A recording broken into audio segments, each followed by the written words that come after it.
Young Cade Cunningham carries his shoes like the rest of us, but what he does in them is extraordinary on a nightly basis.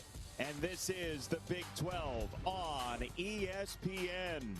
His Oklahoma State Cowboys visit the halls of the Big 12 regular season champions this year. They won it on Tuesday against West Virginia. The Baylor Bears with their first title since 1950. With Jay Billis, Jason Benetti, and Jay, Baylor looked like a top 3 team again on Tuesday. Baylor's a special basketball team. They can not only defend at a high level, they can switch. They have multiple outstanding defenders, but this team can really score. The best three-point shooting team in the country. They've got 5 or 6 guys that can get you 20 in any given game.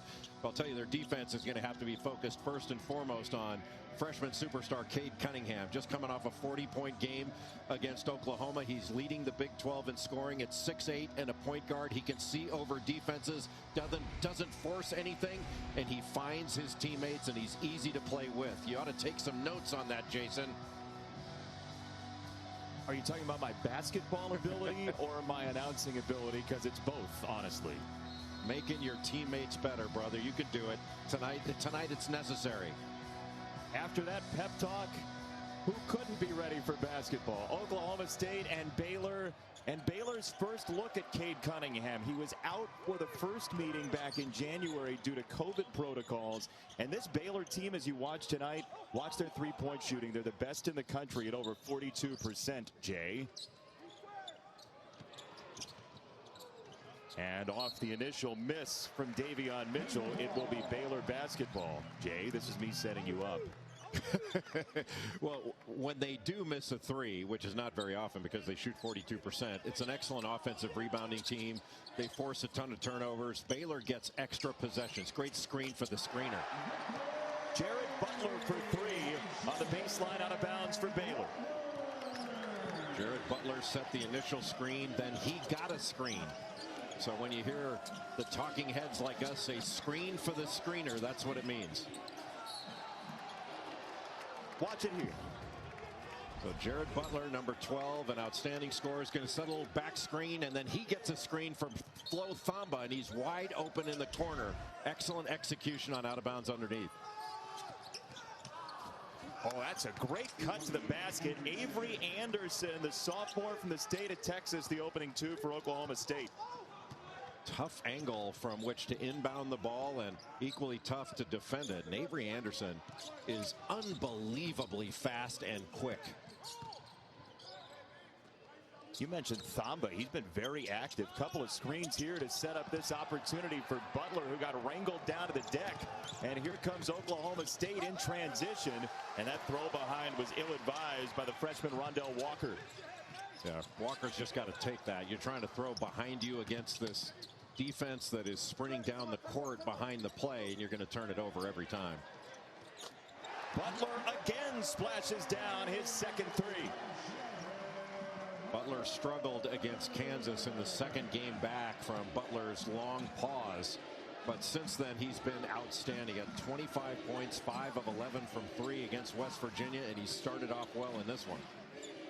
Jay, they didn't look the same. You had the game. It was 21 days without a game. Scott Drew called a bunch of different coaches trying to figure out what to do after a COVID pause. As there's a 3 for Bryce Williams, who's been really good from 3 the last couple of games for Oklahoma State.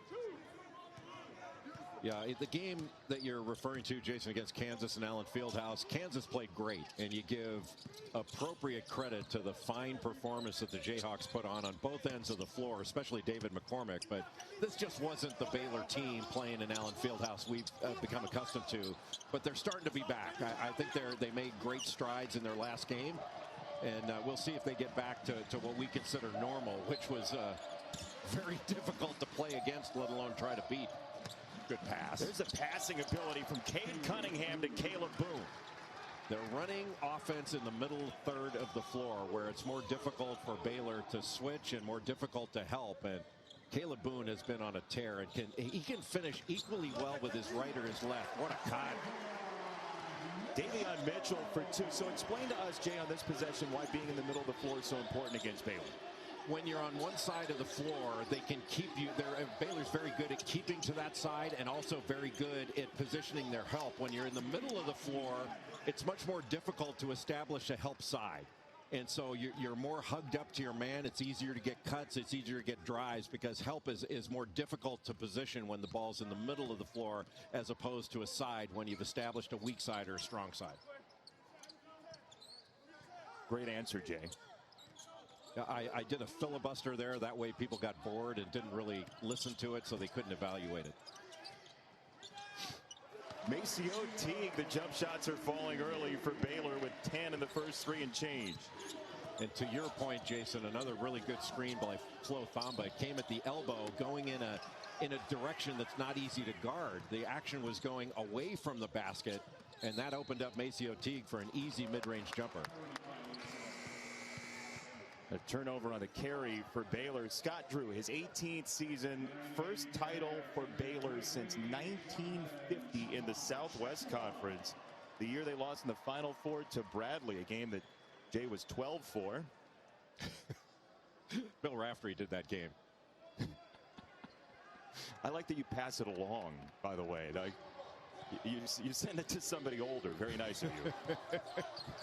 Yeah, Scott Drew, the only people that have done more for Waco, Texas than Scott Drew is Chip and Joanna Gaines. You just said that because your cutout normally sits next to them. And they make great cake at Magnolia.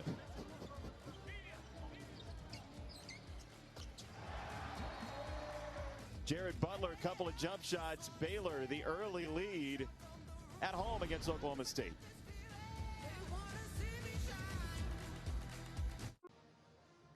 Baylor by a point early, 10-9. Jason Benetti joined by Oak Ridge High number 3, Jay Billis. Jay, the offenses have been clean early on in this game so far, huh?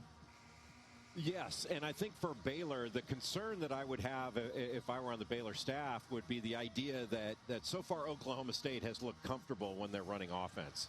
And, you know, Oklahoma State is 4 of 5 from the field. They've got 4 assists on those 4 made field goals.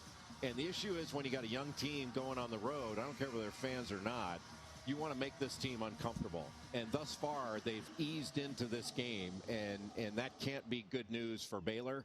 And we haven't seen Cade Cunningham get totally immersed in the game yet from a scoring standpoint. You know he's going to do that. He doesn't force anything, and that's what perhaps most important about his maturity, and most impressive, I should say, about his maturity. You watch him go to the basket, it's very controlled typically. He plays a lot older than he is, Cade Cunningham. Well, he's a clutch performer. He's got that clutch gene, and his passing ability is really impressive. He can handle it, not afraid to shoot it, and he can take a challenge shot and make it. But the fact that he doesn't have to score to validate that it's been a good play for him is really another impressive aspect of his development. He's a really good player, and he's only going to get better. Little zone look right now for Oklahoma State. They'll mix and match and move their defenses around. They have some length as well. How much can you zone Baylor, though, with their shooting ability? Well, if you match up out of it, you can, and it doesn't look like zone all the time, so it gives you a different feel. The problem is rebounding out of it. Yeah, Baylor's a great offensive rebounding team. Maceo Teague gets 2. Oklahoma State struggles on the defensive glass sometimes, and it played right there. So how do you anticipate Baylor's going to defend Cade Cunningham tonight? Well, they're going to switch off on him. They've already switched some things, and another charge. I think that might be the 11th or 12th charge that Jonathan Tchamwa-Tchatchoua has taken this year. He's such an active player, coming over, getting outside that charge circle and outside the lane, and got great position. Just that's alert. As soon as the ball went on the deck, he's moving. And moving to get into position. That the help side defense of Baylor is so impressive. They're very alert to the ball, not just their man.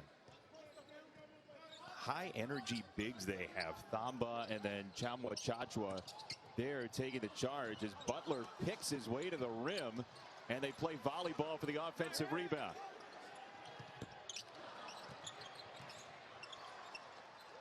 Third chance for Baylor. Mitchell gave up the 3 to reset it halfway through the shot clock. Williams could have taken that the other way. Off the tip, collected by Mitchell. High ball screen, late shot clock. They're not going to get it off. Hey, Mike Boynton has done a marvelous job with this team in his 4th season at Oklahoma State. They have 8 quad 1 wins, an extraordinarily tough schedule, and right now for Joe Lunardi, a 4 seed in the NCAA tournament. Really remarkable, the job that Mike Boynton has done at Oklahoma State. And he played at South Carolina. Eddie Fogler, I believe, recruited him to South Carolina, wound up playing for Dave Odom. Great pass. That screen roll in the middle of the floor is really causing Baylor a lot of trouble. And the fact that it is in the middle of the floor, for some of the reasons we talked about before, I think has been really effective for Oklahoma State. Yeah, you said it earlier. A number of these baskets have come in the middle of the floor. That was M.A. Moncrief, the freshman, for a very young Oklahoma State team. Easy to the basket for 2 from Mark Vital, the senior for Baylor. Mark Vital is like a big running back out there, a 6'5" running back, a fullback. Leads the team in offensive rebounds and blocks. He gets steals. Just what a great play by Anderson. His sense for getting to the basket is outstanding. He's got 4 early, Avery Anderson, and a whistle going the other way against Baylor. Anderson is so good at changing ends, but this is another level of speed. To get by Davion Mitchell like that with 1 or 2 dribbles and getting to the other side of the bucket so that Tchamwa Tchatchoua can't block that shot. You know, Anderson's just a sophomore. His last 3 games, he's shooting 50% from the field and averaging about 14 points per game. You add that kind of productivity to having Cade Cunningham, another easy screen roll. All help is eliminated.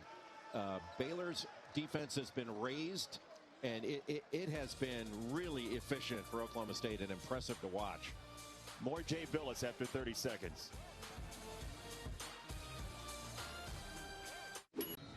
All right, so Oklahoma State just had a couple of easy buckets. Scott Drew banged a timeout. Jay, what's the conversation defensively? What's going wrong for Baylor? Well, they're not positioned as well as they need to be. Need to guard the ball a little bit better. One of the things you can do, Jason, in trying to stop some of these actions is be a little more physical and connected at the point of attack, so that when there is that ball screen, you're connected, and then you've got to be there to pick up the roll, but also there's got to be better pressure on the ball.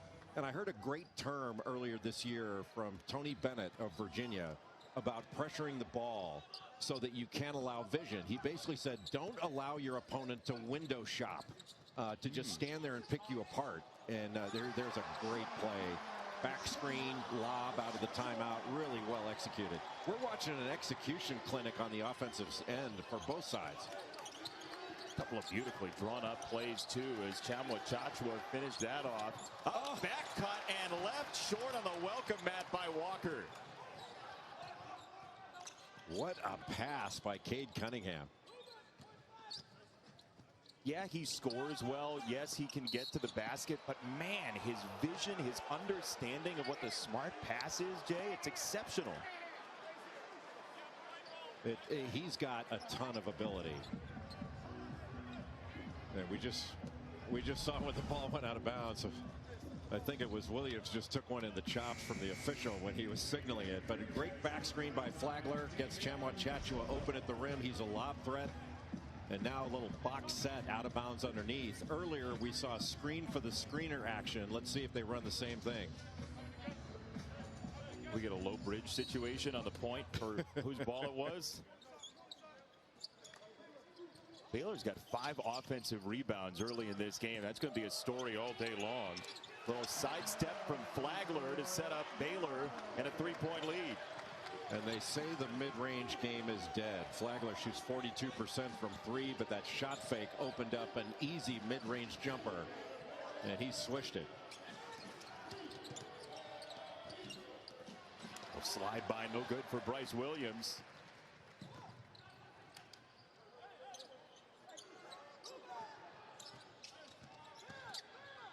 Baylor's so deliberate, but always trying to get to the goal, look for the drive and kick. Well, when you've got Chamwa rolling that hard to the basket, it really opens up the lane for Maceo Teague. He could take his time. Meyer the miss. He got his own rebound off a big game for him on Tuesday and 18 points. Boy, some fun at the rim, Jay Billis. Jonathan, by the time you say Jonathan Chamwa, he's either blocked a shot, grabbed an offensive rebound, or dunked one in on a lob, or all three. ESPN's exclusive presentation of college basketball is presented by Phillips 66, proud sponsor of Big 12 basketball. All right, so those are Player of the Year candidates, and I am contractually obligated to ask you, Jay Billis, who is your Player of the Year in college basketball? I would go Luka Garza, but it's a tough call because Corey Kispert has had such a great year. I would certainly put Jared Butler of Baylor in that category as well, but Garza's been spectacular. What about Big 12 Player of the Year? That's another tough one. Don't you tend to go with the best player on the best team? I mean, I think I would go with Jared Butler. He's been so good leading the league in steals. He's in the top 5 in seemingly every offensive category. I think that's easy sometimes to go best player on best team. I think player who's most important to his team, they wouldn't be where they are without him. Yeah, well, Caleb Boone of Oklahoma State, his coach made that claim today that he's the most important player, that Cade Cunningham's their best player, that Isaac Likely, who's out in this one, at least thus far, is their best leader, but their most important player is Caleb Boone. But I wouldn't rank him as the player of the year. I just like when you go into argumentation mode. I feel like I'm back in law school, and I like the riff. I was born in that mode. Is that right? You were asking to approach the bench at age 5. Yes. Cunningham to drop off, and the whistle's going the other way. Yet another charge for Baylor early in the game. This is Butler. Awfully close and a very good cut. But Jared Butler comes over from the weak side, and I don't think that's a charge at all. I think that's a bad call. I didn't have the best angle to see it at first, but that was a bad call. What didn't you like? Well, because he wasn't there. The offensive player had already established a plant foot and gone up. And Butler was sliding over, and those aren't the charges. Like, if those are a 50-50 call, which a lot of officials will say, if it's 50-50, it's a block every time. The charges that we should value I got a timeout. The charges we should value are primary defender on the ball, moving to maintain legal guarding position. More of that in 30 seconds. Here's Jared Butler coming over from the weak side, and he is a secondary defender coming over. He slid underneath Caleb Boone in order to pick up this charge, and credit to Jared Butler because he got the call, but it was a bad call. And that's sort of what I've been talking about for years now, is the charge that should be valued in the game is the primary defender that's established legal guarding position, 2 feet on the floor, facing the ball handler, and moving to maintain that position. If you're coming over from the weak side, if you're a secondary defender, coming over to stop a cutter or a driver who has won the path to that basket, then it's got to be beyond any doubt. In my judgment, it has to be beyond any doubt, and that wasn't, and it was a bad call. So you're going to raise the standard as we get a travel there against Baylor and Chamwa. Well, the officials will say that's a 50-50 call. It's a bang-bang call, 50-50 call. So, everything's a 50-50 call. You either call it or you don't. It's all a 50-50 call. Guy steps out of bounds, 50-50 call. I either call it or I don't. I would say that's a 100-0 call, isn't it? Yeah, well, it should be. But if you're saying, well, I wasn't sure, if it could have gone either way, it's a block, period. Cunningham on the step back. Boone the offensive rebound. He is extraordinarily energetic. Caleb Boone is, as he sets up a second chance for Oklahoma State that Cunningham threw away. Yeah, to your point about Caleb Boone, he's a player that because of his activity, almost like Jonathan Chamwa, you can't take your eyes off him when he's on the floor. And he plays extended minutes and keeps up that pace. Great pass and great catch. Matthew Meyer has been great recently for Baylor. He had 18 in 27 minutes on Tuesday against West Virginia. Now 6 in a row for Baylor and another turnover. Oh, nice pitch to the corner. Butler missed the three. Second chance, no, and a rebound foul under the bucket. And it looks like it's going to go against Oklahoma State. Hey, after our game, we go in the Big 12 elsewhere. It's on ESPN. It is the Red River Showdown. Texas against Oklahoma in Norman. It's a battle for 5th place in the Big 12. Boy, Austin Reeves back for Oklahoma. He had an outstanding game in Stillwater the other day, even though Oklahoma State won. But you were talking about the mid-range jump shot. I had Alabama, Oklahoma earlier this year, and Nate Oates said his team takes all those threes and doesn't like the mid-range jump shot. He said his team stopped defending against the mid-range jumper because his team thought it was a bad shot. And he said, guys, they're going to take it if we're not there. You still need to defend it. You can't pretend it doesn't exist. It's not and has never been a bad shot. It's just if you have guys that can really shoot a three, that getting to the rim and getting to the rim for layups, dunks, and to get fouled. But it's kind of like, Jason, in baseball, you wouldn't let a guy, a singles hitter, try to hit home runs, but you would construct your roster to get more home run hitters. That's essentially what Alabama's done. Another whistle down low. Speaking of baseball, by the way, Oklahoma State great Robin Ventura watching the telecast tonight. He and his 58-game hit streak from back in the day. A lot of great Cowboy baseball players and golfers as well.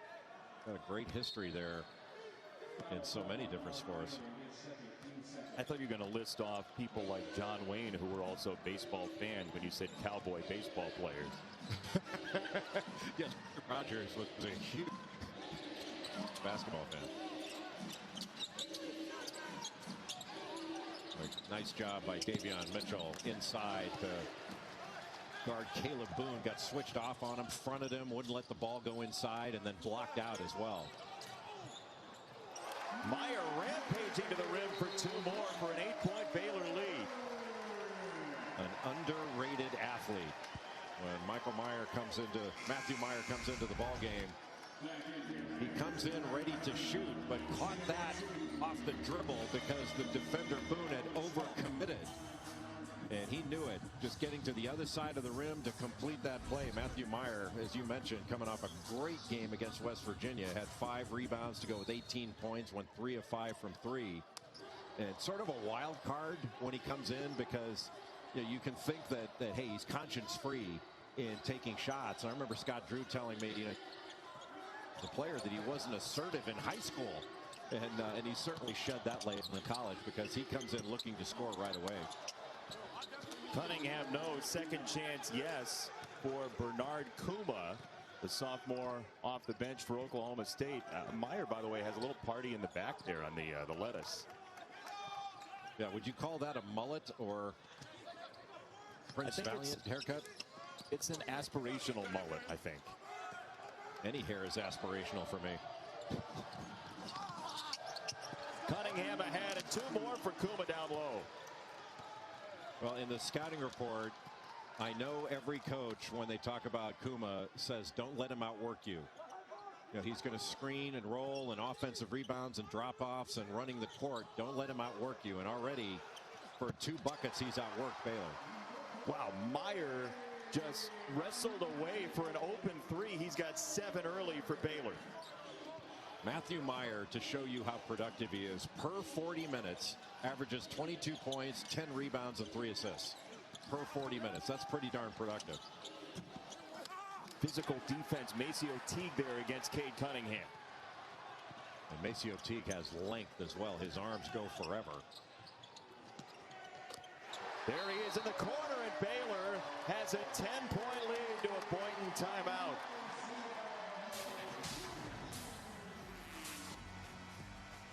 Matthew Meyer, instant offense coming into the ball game off the bench. He can drive, he can shoot, makes things happen. And Baylor with a nice lead. How about that? We charge you by the hour and we round up. Certainly good to see, by the way, that non-players are not required in the studio. My ranks are dwindling, Jay. Yeah, well, it's nice to see Jordan Cornette, still the all-time leading shot blocker in Notre Dame basketball history. And I know that because Jordan Cornette tells me that he's the all-time leading shot blocker in Notre Dame history whenever I see him. The level of fairness that we have as the game announcers with no reply that can come from the studio is pretty low. Isn't it great? Yeah. Isn't it great? He did a nice job while he was in there. I was going to say, Baylor has done a better job defensively. What have they done against Cade Cunningham so far in this game, Jay?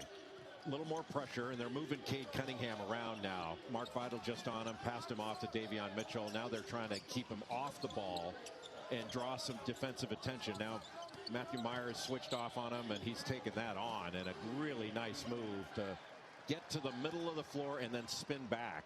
And really, that's, I think, what Oklahoma State needs to start doing a little bit more of, is find the matchup that they want and attack that matchup. It sounds like one-on-one basketball, but it's just smart basketball to attack the matchup you want. Mike Boynton wondered this morning how they would handle the switch as Meyer responds after getting beat by Cunningham. Meyer's got 9. Talk about coming in firing.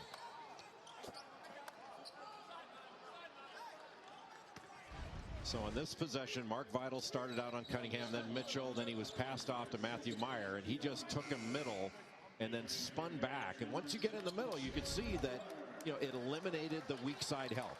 And when the ball's on one side, the first way your defensive assignment is from the ball, the more you can help, and the more you can help toward the ball. And that puts a lot of bodies in between Cade Cunningham and the basket. Middle of the floor, he's got a lot more space without Baylor bots in between he and the basket.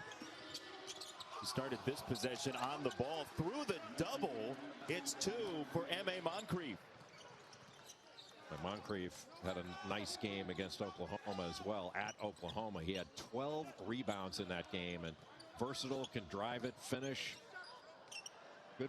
Oh, Myers feeling it again. That one too short. Yeah, probably not the best shot selection. That's one where people say heat check, and usually when you say heat check, it's another word for questionable shot. Another offensive foul, and Moncrief can't believe it. He thought that was a block.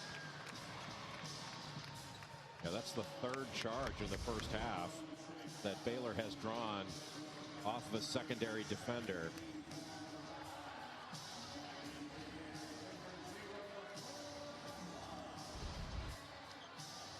So Meyer takes that one. Foul on Moncrief. And turnover number 7 for Oklahoma State. They turned it over 16 times in the first meeting. They were -6 against Baylor in that big comeback win for the Bears back in January. Well, Baylor forces about 18 turnovers a game. They have one of the best turnover percentage rates in the country. And Davion Mitchell, he is a stud. Coming into this game, Davion Mitchell is 45-5 as a starter. It's a pretty darn good record in a league as good as the Big 12. I mean, for a Baylor team that has built so well under Scott Drew, as 2 free throws are coming, he's a top 20 3-point shooter in the country, Jay. He's really improved his shooting. He transferred in from Auburn, where he played his freshman year for the Tigers, and he's just gotten better and better. He's taken 20 charges himself. He's the best on-ball defender, not only on this Baylor team, but I think in the Big 12, maybe in the country. And then the last 6 games, he's been magnificent. 19 points a game, just under 5 assists, and 55% from 3 for Davion Mitchell. Hey, full Saturday of college hoops. Couple of Sonic blockbusters for you. Illinois, Ohio State, the Illini off their win against Michigan Saturday, 4 Eastern time in Columbus. And then a game that I'm told by the promos always delivers. Duke and North Carolina, 6 Eastern, game 2. You will be there, Jay Billis. Your preview for us? Well, it's going to be all about North Carolina and their guards and their rebounding. If North Carolina's guards can play, and what a move by Jared Butler. We are seeing a bunch of great individual moves and a fantastic, smart, aware play. Looked like he was running down the court, and then Jared Butler just doubled back in order to try to steal that ball. A great screen with Amba and the snaking all the way to the basket, finishing the play. But watch the alertness here. He just sort of lying in wait, given the appearance that he's running down court, but he was looking to double back and steal that ball, and he wound up tying it up, at least getting the arrow. Cunningham to find. Boone had it raked away, and this is going to be Oklahoma State basketball when we come back. You know, also something else I want to tell you. I know you want to keep talking about that. Paul Irvin, the producer, his back's in spasm from carrying these two announcers. Let's go. Well, the chalk outline of Jason Benetti and Jay Billis will continue to do the game here. Thank you, gentlemen. Appreciate it. Here's a second chance for Oklahoma State in a foul. Jay, I want to ask you, with the Gillespie news, published author Joe Lunardi has Villanova as a 3 seed right now in the NCAA tournament. Are we going to have a Kenyon Martin type situation with their seed line here? Yeah, that's a really difficult decision to make. Is do you seed Villanova based upon their body of work on the year, or do you acknowledge that they will not be the same team without their leader, Colin Gillespie? And what a heartbreaking loss, not only for Colin Gillespie out for the season with that torn MCL, but for Villanova as well. Like Villanova, look, it was heartbreaking for everybody last year, but Villanova had a legitimate chance to reach a Final Four last year.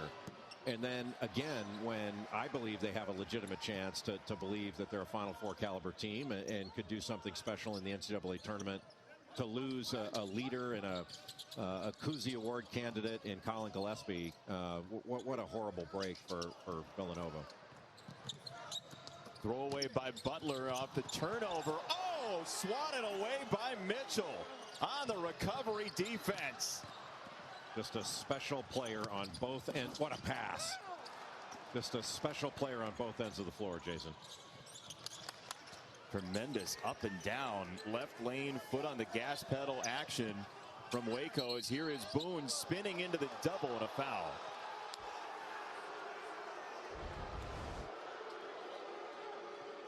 Just a fantastic foul. That's a foul. That is a foul. My goodness. Not only is that a foul, holy cow, that is an unbelievable miss. But we had a charge block situation a couple plays ago where Mark Vidal tried to take a charge and they had a no call. And you're like, wait a minute. Like, that's not a no call. If it's a 50-50 call, you got to pick one of the 50s there. For those of you tweeting out quotes out of context for Jay Billis, the quote is, "That's a fantastic foul," that you're looking to tweet tonight. I thought it was a great block when I saw it live. Me too. But that was an unbelievable miss on a foul call. He actually never touched the basketball. He swung down with his hand, into the body.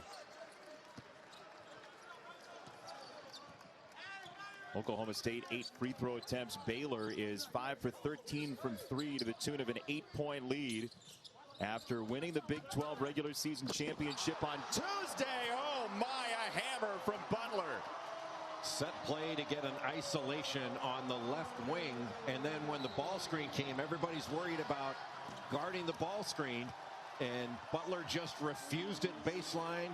Help was slow getting over it. He took advantage of it with a great jam.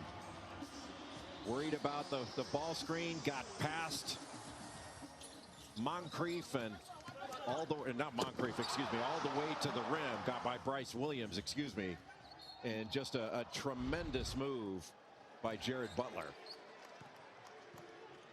Baylor, if you're wondering, are the legs there after the layoff? You know, we're in a couple weeks through that now. The legs are there. You can see it tonight. There's a lot of bounce in the step of the Baylor Bears, number 3 in the country, maybe going on number 2 again, as Meyer gets the flyby and drops it in. Well, the use of shot fakes by Baylor, Flagler's very good with it. Maceo Teague. Maceo Teague at the 3-point line oftentimes will give a shot fake and then a sidestep to get a 3-point shot. Good double by Jared Butler, just waiting for the spin off the dribble. They're going to get a double dribble there against Butler. Man, he is so aware defensively, and the cameraman is very aware of Jared Butler now. Well, the cameraman was set. That was a charge if the whistle hadn't blown. But a great job of awareness coming over when Boone would put the ball on the deck and then spin into trouble. And Jared Butler was that trouble because he was right there and alert to the play. Like the cameraman checking to see if Butler's okay. I mean, he's wearing Baylor gear. You got to make sure your guy's okay as he's going to come off. Yeah, you can get another camera. You can't get another leading scorer.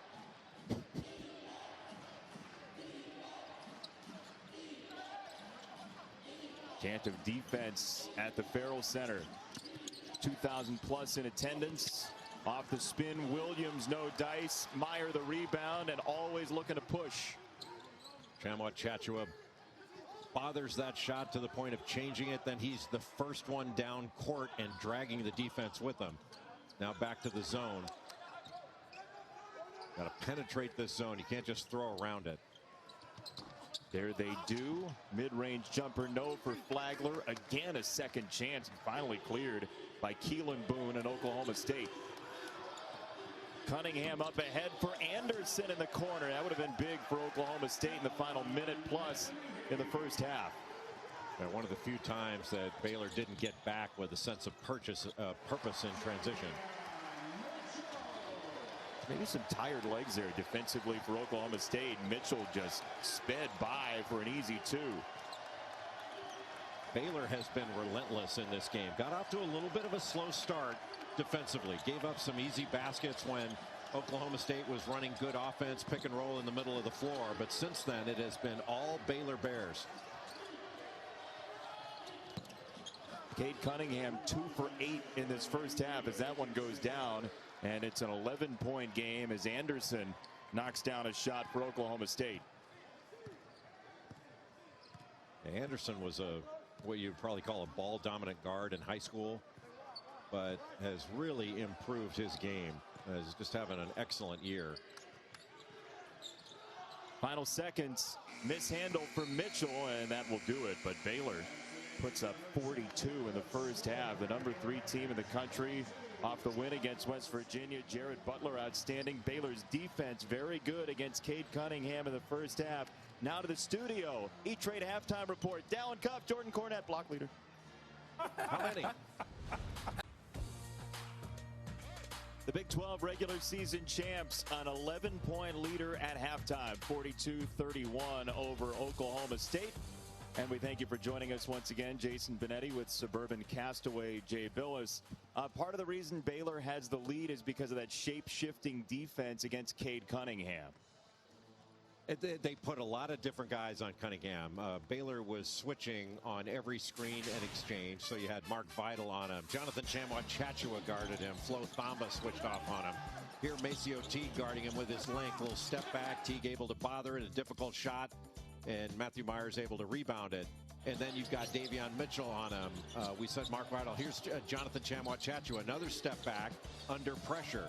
2 of 8 from the field in that first half for Cade Cunningham. 0 of 3 from three-point range. He's leading the Big 12 in scoring, but Baylor has made everything difficult. Made it hard for him to get what he wanted. He couldn't really post up. Couldn't really get any basket cuts. So I think in the first half, after getting off to a little bit of a slow start defensively, Baylor established a defensive rhythm, not just against Oklahoma State, but against Cade Cunningham. As you see, he typically turns it up in the second half. But I want to know from you why it matters so much that somebody would see so many different defenders.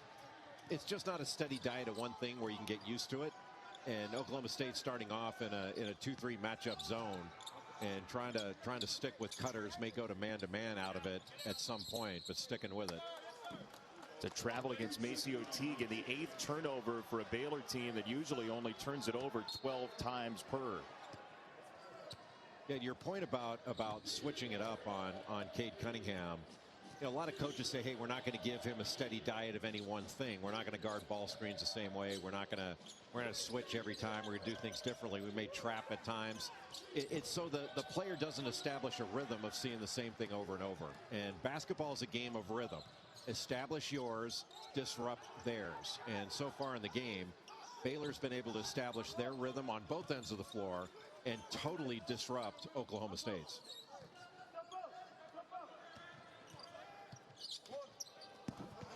Oh, that's a tough lob from Butler that rang off the backboard. And here is Cunningham in transition on a catch-and-shoot three. Well, in transition, tougher to get Cade Cunningham picked up, and you don't have the defense set. He's able to take advantage of it. You see the ball go through the net for a great scorer, and that can be a big lift. And against this zone, one of the things that I think Baylor can do is screen the zone. If they screen it, then penetrate, make two play one, they're going to get some good things. Here is Anderson, who is felled in a collision and a travel called. So a turnover, Oklahoma State on the Anderson travel. Anderson went into the defender and established that contact. I think that's why the walk was called rather than a foul, because he initiated that contact when he didn't have a defender in front of him. He essentially had to go out of his way to establish the contact. Avery Anderson from Denton County in Texas with 9 points, a team high in the first half, and a foul up high against Anderson, his second. Anderson had a really good game against Oklahoma. He had 15 points, 6 rebounds, a couple of steals. He's really improved his shooting from last year to this year. 3 straight double-figure games, going on 4 for Avery Anderson as they collapse on the possible drive from Teague. Cunningham, great defense against Butler, and that is going to be a shot clock violation. And there you can see the defensive ability, Jason, of Cade Cunningham. He's got about a 7-foot wingspan. He's not a ridiculous world-class athlete. He's very athletic. But he did a really good job of keeping Jared Butler in front of him, forcing a very difficult shot at the end of the clock. Cunningham fouled here.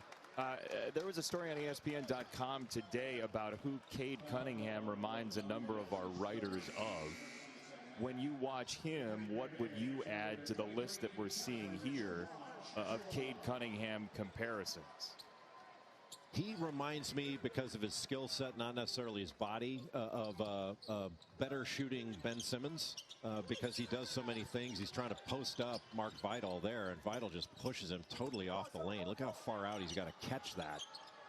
Against smaller defenders, he's able to post up easily, but look how he gets to the rim. You know, even off the lane, he's able to face up and go right around an excellent defender in Mark Vidal. And made it look easy while he was doing it as Vidal clears that.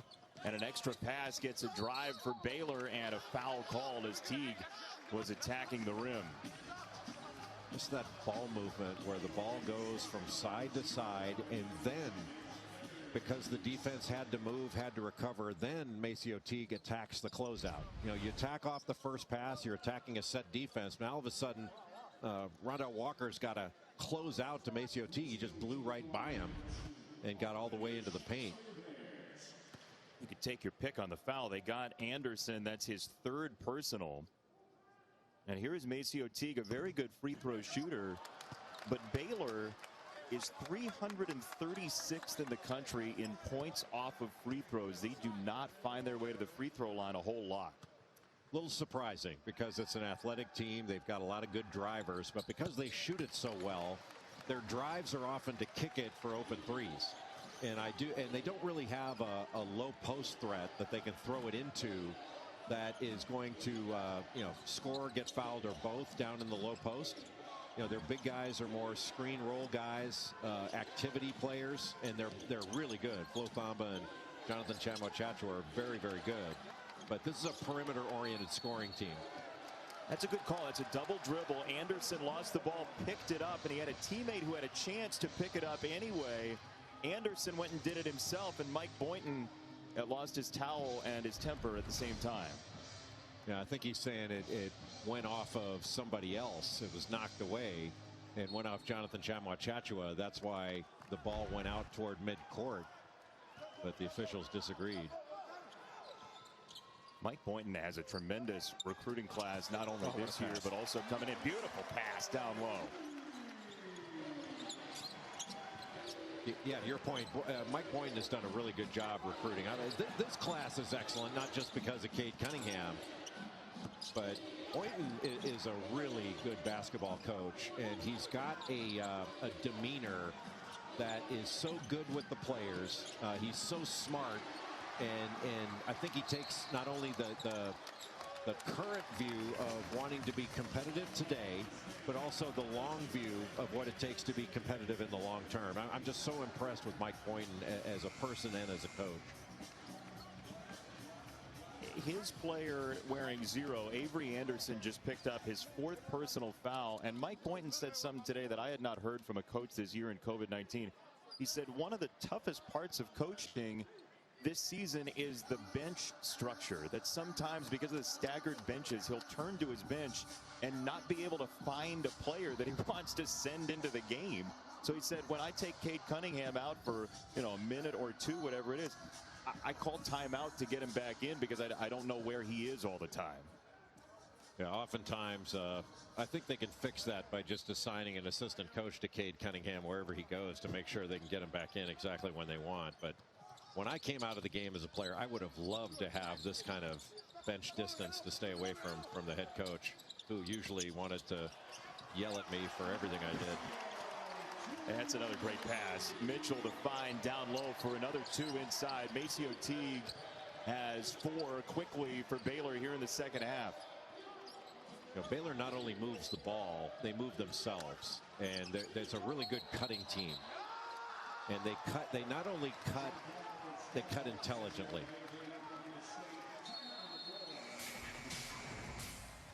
Maceo Teague here with the very good basket cut from the corner. Instead of just standing there waiting for the ball to come to him, he comes to the basket and gets it. Right now has Oklahoma State as a 4 seed in the NCAA tournament.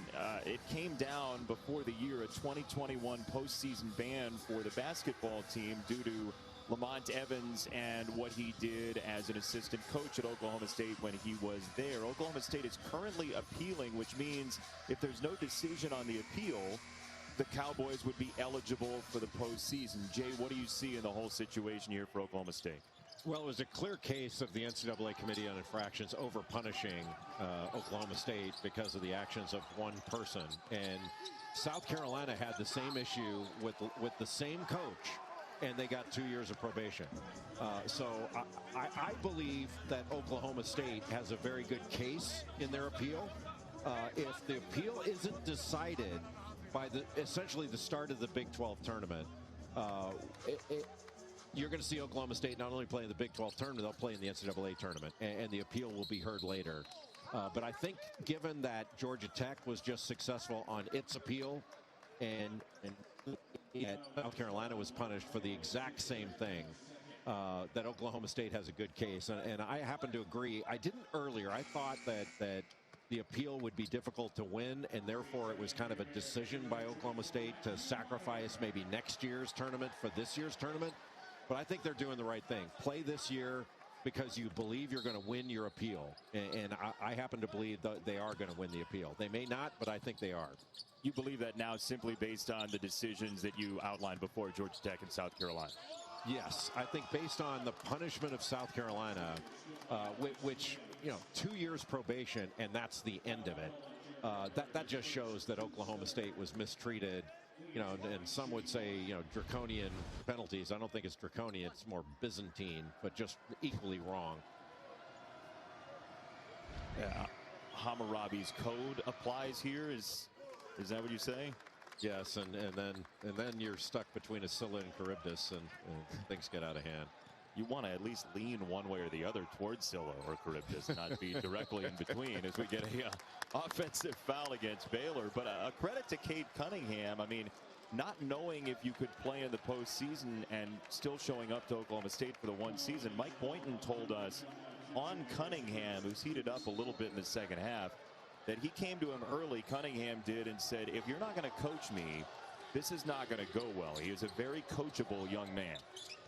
And a competitive one. And really, it's not just Cade Cunningham that decided to come to Oklahoma State despite the sanctions. What a great shot by Boone. That was a falling down to be able to complete that. And Oklahoma State has clawed its way to a 2-possession game in this one. And the zone has been helpful. Meyer down low on a great thread through from Mitchell. Get the ball into the middle, then look immediately to the short corner behind the zone. Here is Cunningham, prospective top prospect in next year's NBA draft. A lot of dribbling, step back over Chachua. Great defense from the big guy out there against Cunningham. Yeah, switched off. First it was Davion Mitchell, then Chachua switched off, and his ability to stay in front. And a block on Cunningham.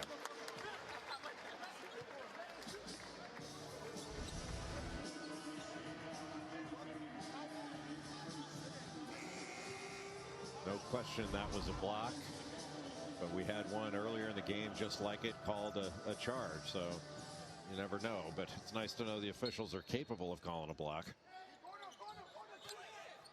Zing. Zing. But that's something, it's not all on the officials. That's something the rules committee has to clean up. We've got to change the way we call that. Butler for 3 in the corner, off 10 in the first half, and a third 3 for a 44% shooter from the outside, Jared Butler. How would you clean up the rule, Jay? I would make it more difficult. I would move it to the gather, that you have to be established on the gather rather than from the time you leave the floor, and make the presumption that unless it is beyond a reasonable doubt that it's a charge, that it is a block, and just change the way that's called. Because right now they're handed out like Halloween candy on October 31st, and it's I don't think it's good for the game, frankly. Cunningham buries a 3 and makes it a 10-point game. I'm telling the official he got grabbed, but he just so smooth, and he can really take off at any time and get hot. And looks like a different player from an aggressiveness and assertiveness standpoint to score. He was aggressive and assertive playing, but now he's more aggressive to score in this second half.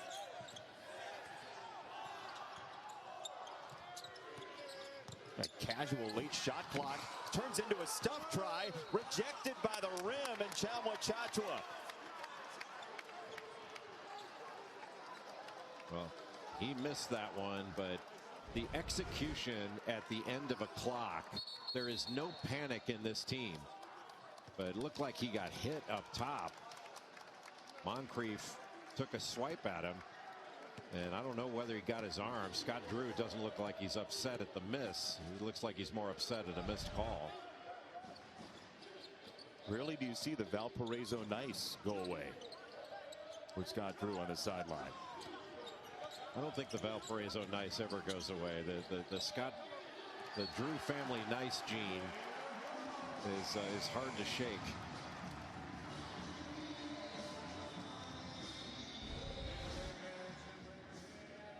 So Cade Cunningham gets a quick trap after the 4th dribble, and trying to throw opposite just throws it out of bounds. And that's another one of the things we've been talking about, Jason, just a different look. Back to the basket. Jonathan Chachua comes out, puts a bigger body on him, makes him give the ball up.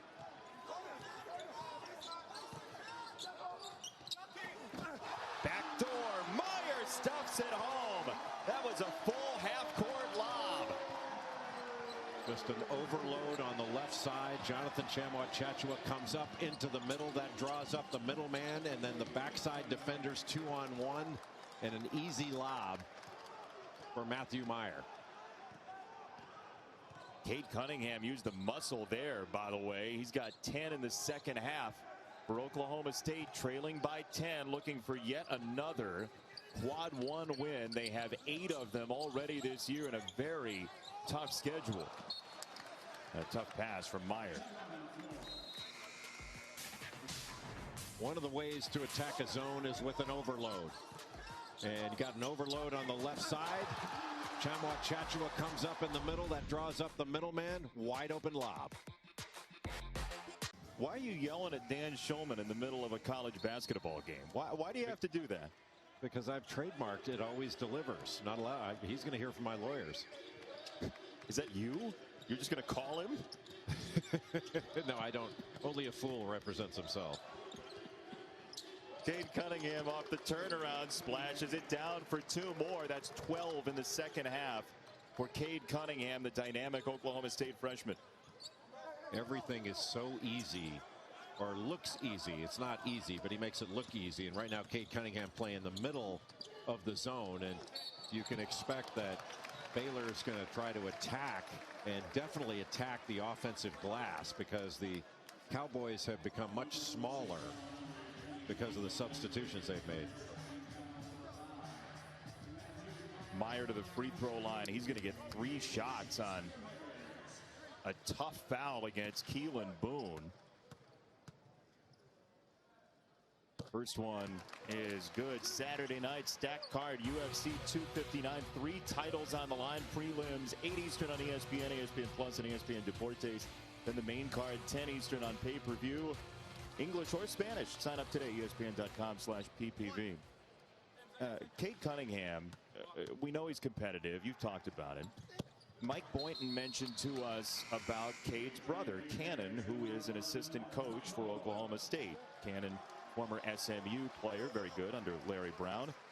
They still have this sibling rivalry that's going on, to the point that in preseason games when they were scrimmaging, sometimes Cannon Cunningham would coach one of the teams.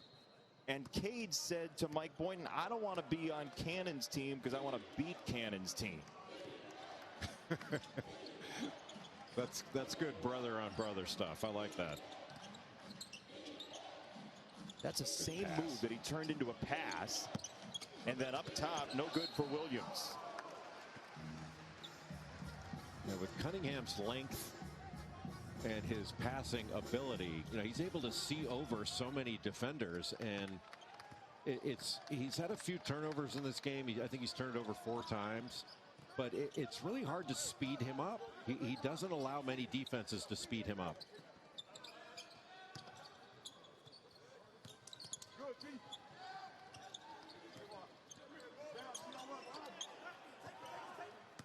Meyer in the corner against Cunningham. Beat him to the rim and denied over there. Yeah, just didn't finish it. Cunningham didn't have an angle. He came out to guard Meyer in the corner and just allowed him the baseline. Meyer had to save it as he got into his own teammate Mitchell. Off the pitch ahead, and a pull-up 3 is cash for a 13-point lead for MaCio Teague. MaCio Teague is having another outstanding basketball game, and give credit there to Davion Mitchell. After the save, he passes the ball ahead. That was the right play, to play ahead of the Oklahoma State defense and get a wide open 3 as a result. Flagler climbs for the steal. MaCio Teague led all of Ohio in Division I there in scoring as a high school senior. He's a big-time scorer that sometimes gets forgotten about a little bit when Butler's rolling.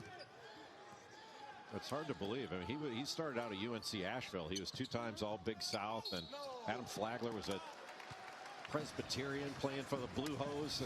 There have been some transfers to Baylor from what some might consider quote-unquote lower-level teams, and they've come in and played big roles on arguably the best team in the country, at least along with Gonzaga. Have you been to the Templeton PE Center in Clinton, South Carolina, where Presbyterian plays? You've done one of their games? I have not, but I have been to UNC Asheville up in the beautiful mountains of North Carolina, but I have not been to Presbyterian. You know, that's where they had the Maui Gym Maui Invitational this year. In Asheville. It became the Camping World Maui Invitational. Thank you for my life. I was just impressed with the amount of homework that Bill Walton did on the history of Asheville, North Carolina. Bruce Hornsby will join us in overtime tonight. Baylor by 13 with 9 and change to go here in the second half. Now Meyer switched out on Cunningham. Cunningham should take him. Or just send him away.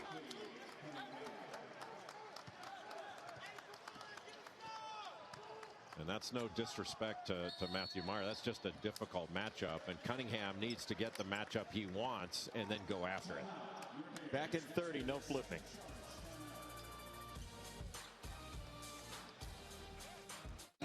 Freshman Cade Cunningham is the leading scorer in the Big 12, averaging just under 20 points per game, and got off to a relatively slow start.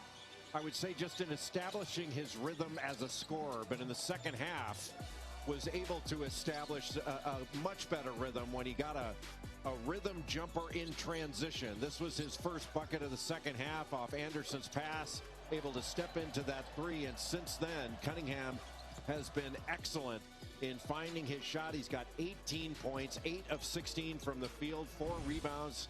He does have 4 turnovers, but you're looking at a player here that is so difficult to contain because of all the different things he can do. And if you switch off on him, he's going to find, in the second half, has found some more favorable matchups, and I think has been much more difficult to speed up. He hasn't done anything out of control or out of rhythm, where the first half, I think he was a little bit sped up at times. Cunningham the rebound off the Mitchell miss. Oklahoma State see if they've got one more run in him. Boone had some foul trouble with 2 in the first half. Brothers got the rebound there, and a setup for 3 for Farron Flavors Jr. in an 8-point game. Well, that was a huge bucket, and Jonathan Tchamwa-Tchatchoua had done a nice job on Caleb Boone, pushing him out a little bit further for that jump hook. But boy, you get a step in 3 now and a stop, and all of a sudden you score here. There's some game pressure on Baylor. Great pass. Flavors again, no good, and now the other way. That would have been huge for Oklahoma State. Mitchell got a 3. Oh, that was a tough sequence for the Cowboys. Looks like vital down for Baylor. Oh, Jason, that's a 6-point swing right there. A wide open 3 for Oklahoma State. They don't make it. Davion Mitchell in the opposite corner. He does. Huge turnaround.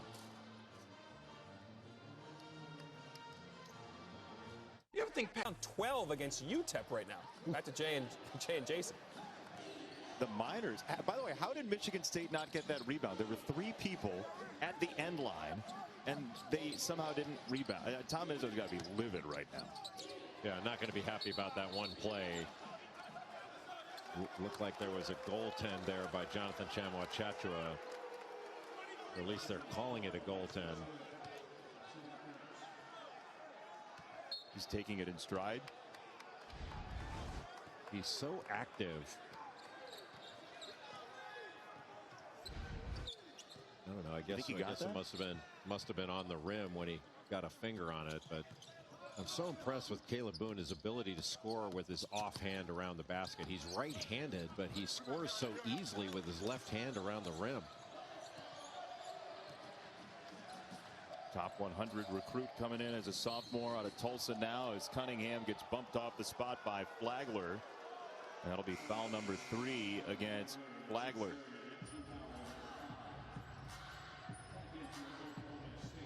Baylor has a unique ability to answer. That when the Bears are challenged, and Oklahoma State had a fantastic opportunity to really put some pressure on Baylor with that corner 3 they had a couple plays ago. Miss it. Baylor goes down, hits a 3 in the corner. 6-point swing to move this lead back out. That answering ability is really impressive. Cunningham sized that up the whole way and splashed it down. Well, you talk about impressive. You know, last 4 games he's averaging over 24 points, 7 rebounds, and a couple of steals. Just a spectacular talent.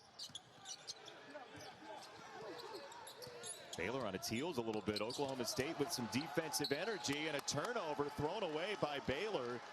It's a 6-point game, and we remind you that coming up after this one over on ESPN, it is the Red River Showdown, 9 Eastern time. Texas on the road in Norman to take on Oklahoma. Lon Kruger's team very talented. Brady Manick playing some better basketball against Oklahoma State last couple of days, and we'll see about that one. But the Cowboys are back in it, down only 6. We've talked about Baylor's ability to answer. Can they answer here? Second chance tipped up and in. Boone was engaged there. Let's see who got the tip off the miss from Cunningham. It's a 4-point game. Oklahoma State, for a young team especially, the fight in this team is really impressive. This basketball team is not going to be any fun to play against in the NCAA tournament. You have a star in Cade Cunningham, and then you've got a bunch of players that have a ton of bounce and ability and that are willing to fight you at every step. You mentioned earlier they're playing without Isaac Likely, who's a great rebounding guard. He plays nearly 35 minutes a game. He had a foot injury earlier. He's got a hand injury now, and Likely out for this game. Yeah, Isaac Likely has always reminded me of Bruce Dalrymple. Used to play at Georgia Tech with his the way he plays and the way he rebounds as a guard. There it is. No good. Cunningham the rebound. Oklahoma State within 4, and Cade Cunningham on the gas pedal. Got the switch now. Chamwa Chachua guarding Cunningham.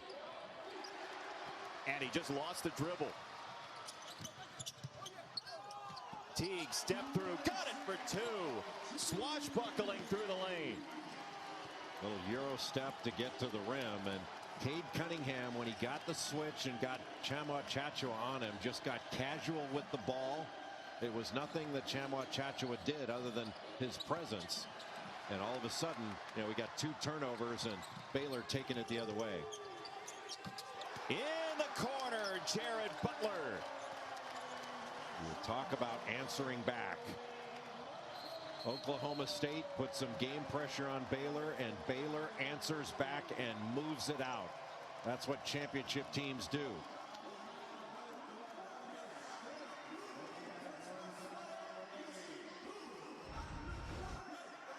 Cunningham just got a little bit casual with the ball.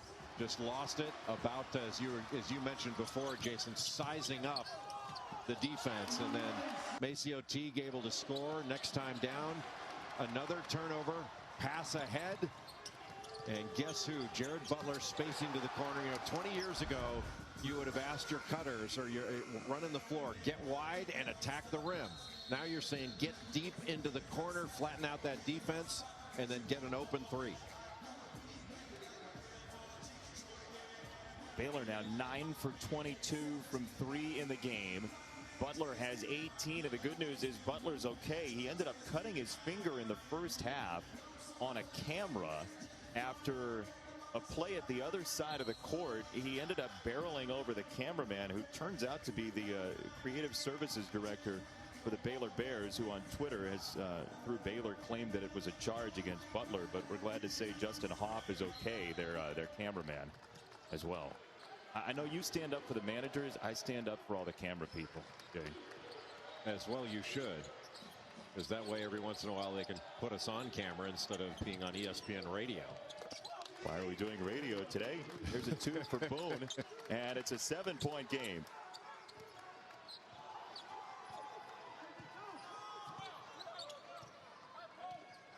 Oklahoma State sticking with this zone look.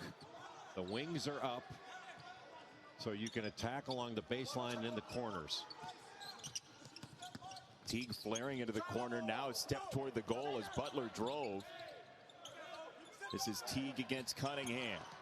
Maceo Teague, that's really tough. He stepped into bracket coverage, now fades away and misses. And they're going to get a second chance. Teague off the scramble. Into the corner for Butler. On the pitch, and now they'll send it around with over 10 to shoot. Butler heard somebody yell, block that, and it's going to be an offensive foul. Oklahoma State hanging around, down 7 under 4 to go. ESPN's exclusive presentation of college basketball is presented by Phillips 66, proud sponsor of Big 12 basketball.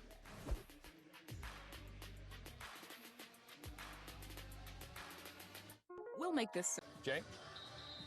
Grand Canyon is a landmark, not a team you can beat. Allen, come on. what goes best with Remy Martin? Papa John's. It's our best stuff from earlier in the game, brought to you by Papa John's. Butler 18, Myers 17, Teague 17, Jay. Just great balance, obviously, when you've got that kind of scoring. But Maceo Teague, when he scores 10 or more points for the Baylor Bears, they are 38-2.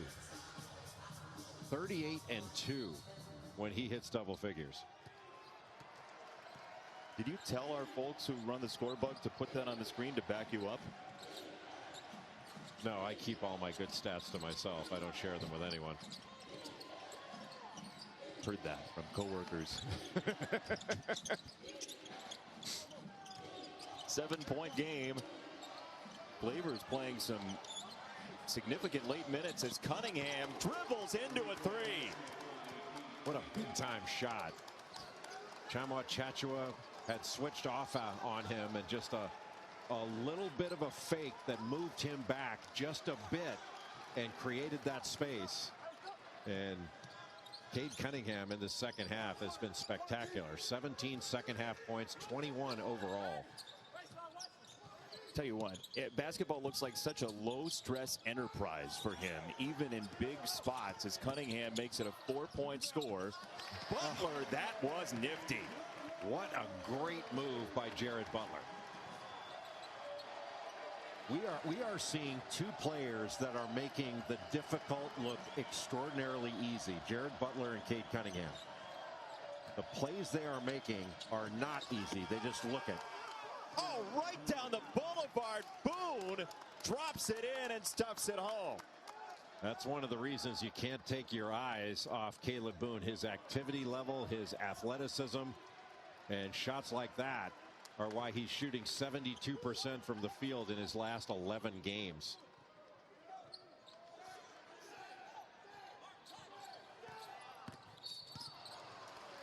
And a foul called way up high. Just a flat, high ball screen, and a terrific pass by Bryce Williams, 6'2", the senior, who is a quick jumper himself. But just a terrific play by Caleb Boone. I just love watching him play. He's improved a great deal, but he's got even more improvement ahead of him. Butler got the first. Are you serious, America? Oh, you can't teach that.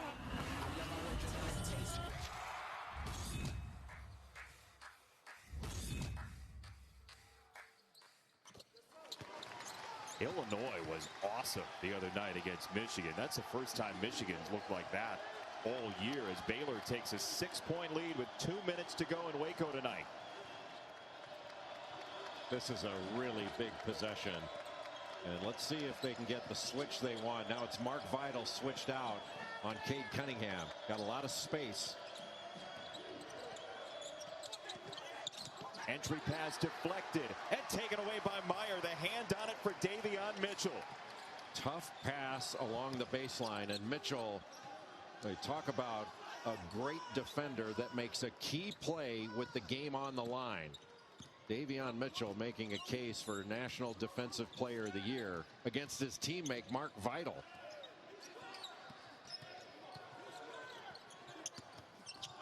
Late shot clock. Mitchell got clubbed. There's another shot fake, Jay, that pays off. And he had Flavors on skates the whole time. You know, here's the pass along the baseline, almost like an old Tom Davis pass, but didn't get low enough along the baseline to be able to complete it for an easy score. But for Davion Mitchell to be able to guard a bigger guy in the post and then get a hand on that ball, knock it away, and it turns into a turnover. I mean, the ways in which he can affect the game defensively are so varied. He's a great on-ball defender, puts great pressure on. He can switch off on a big guy and guard in the post, just like he did there. He rebounds the ball. Weak side, he comes over, he takes a ton of charges.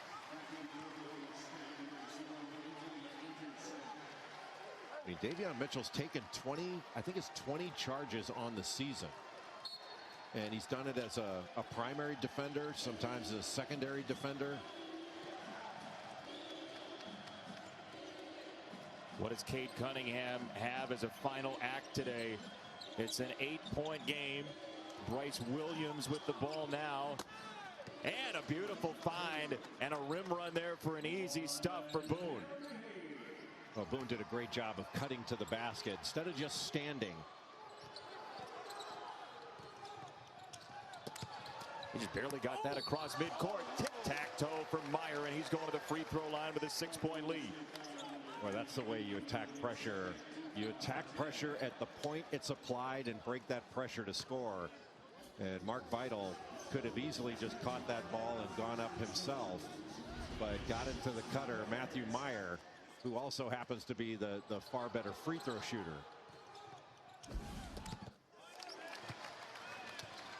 Baylor, the Big 12 champions, first conference title since 1950 when Bill Henderson was the head coach, who was renowned not only for his success at Baylor but for nervously tying his shoes when there were close ball games. This one, an 8-point score. You see 49, 50, 48 as well as Cunningham falls, and we have a whistle on the sideline. Let's see what the call is. We got a push or an official's timeout with Cunningham down. So no foul, but with Cunningham falling, the official on the far side stopped the play, which seemed like an odd time to do it, Jay. Looked like he twisted an ankle. Couldn't really tell exactly what he stepped on. Yeah, he just twisted that left ankle. And that is an odd thing to do. A loose ball. Yeah, that's really unusual. And that was going to be, it looked like it was going to be Baylor's ball. It was going to be Baylor's ball. You're absolutely right. That was going to be Baylor's ball. And I'm not sure exactly what the referees were seeing there. But I can't think of a good reason why you would blow that ball dead. Watch his left foot here. I don't think he really stepped on. Well, he did. He stepped right on the toe of Davion Mitchell there on his left foot and lost the ball. I mean, that is a loose ball, and it is one. Maybe it would have been tied up, but that, I don't understand that whistle. Maybe they thought he was in some sort of danger there, but that's really unusual to blow a play dead like that. Now we'll check on Cunningham. The only thing I can think is maybe the official was blocked, and so he thought Cunningham had the ball on the ground. But even so, even if he has possession, you got to let that play out. Yeah, unless they thought he had possession and he was calling timeout. I didn't hear anybody call that. Foul against Baylor on the wing. Vital, as there you see Cunningham. They're testing out the ankle. I mean, that's the last thing for Oklahoma State and for college basketball anybody wants to see is Cade Cunningham out for any period of time. Yeah, those sort of twisted ankle issues, they can be bad. They can be less than that. The first thing it does is scare you. Free throw good for Flavors. Just the second free throw attempt for Oklahoma State all game. It scares you. Why? Because of the sensation? Because what you think you did? What? It's such an unusual feeling, and you know this could be, when you get in that situation, you go, this could be really bad. It's kind of like I don't know if you've ever surfed or body surfed, but when you get caught underwater, your first thought is always the worst, and then you wind up getting out of it. It's not so bad, but guys twist ankles, and sometimes some are worse than others. But the initial feeling, you always get scared that it's going to be the worst. That's why I don't body surf, actually, is because that would happen the first time I did it. Timeout Baylor. Jared Butler tonight, Jay, 22 on 4 for 7 from 3.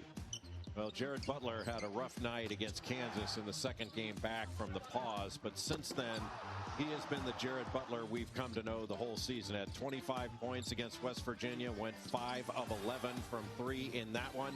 He's got 22 points, 5 assists, and 3 steals in this game, 4 of 7 from three-point range. He's had a few turnovers, but other than that, Jared Butler has been his normal National Player of the Year candidate self in this ball game. And look, there are a lot of candidates for Big 12 Player of the Year and all Big 12, and some of those candidates are teammates of Jared Butler, but You know, it's hard to imagine that anybody makes a better case than Jared Butler does for Big 12 Player of the Year. Even Cade Cunningham? Cade Cunningham's been great, especially from a scoring perspective, I should say. But I'm not sure that anybody on both ends of the floor has been as good as Butler. Like, Butler is a great two-way player. I think he is equally as good a defender as he is an offensive player. And as an offensive player, he's been spectacular. I mean, he's shooting 44% from three.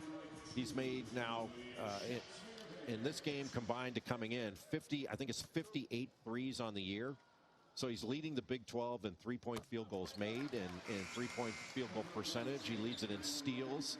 He's the top scorer for the best team in the league and the Big 12 champs. Do you feel differently about sort of Player of the Year, that you start off with the best player and the best team, and then if you can make a case beyond that, you do? But I always wind up going, hey, the best team, you look there first. Well, yeah, I agree with you. You have to start there. I just think sometimes when people don't go deep on their ballot, it's because they just look for the best player on the best team. So it's usually the right answer. That is a wild pass. It's going to get a poster for Vital. A 360 lay-in for Mark Vital. I think there may be some ribbing of Mark Vital on that one. But at least he made it. At least he made it.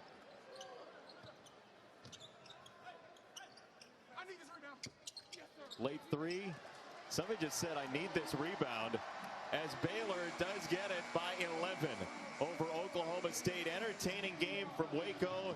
And this Baylor team so loaded with offensive talent. Cade Cunningham injured. We'll get word on him when we have it. But my goodness, Jay, what a game.